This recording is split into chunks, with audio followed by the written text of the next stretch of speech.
ছেড়ে দাও কাজুদা, ছেড়ে দাও। আমি আর তেল মাখবো না কাজুদা, ছেড়ে দাও। হাই বাড়া, এখানে পরোটাকে কেলাচ্ছে। কোন জায়গায় এসে পৌঁছলাম রে লাউরা। কিন্তু পরোটাকে কেলাচ্ছে কেন? কারণ ওই পরোটা বেশি তেল মেখে ফেলেছিল, তাই কাজুদা ওকে কেলিয়ে ওর তেল বের করছে। মেখে ফেলেছিল তো কি হয়েছে? তেল মাখিয়ে তো পরোটা হয়। ওই কাজুদা তেল ছাড়া পরোটা তৈরি করে, ওই পরোটা তেল মেখে ফেলেছে বলে তাই ওকে কেলাচ্ছে। এই কোন জায়গায় এসে পৌঁছলাম রে লাউরা। আরে এটাই তো পশ্চিমবঙ্গ, এখানে সব কিছু সম্ভব। তাই বলে পরোটাকে কেলাবে?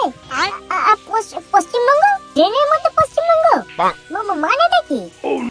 তোমাদেরকে সব মানে বোঝাবো, চলো তোমাদেরকে আরো একটা জিনিস দেখাবো।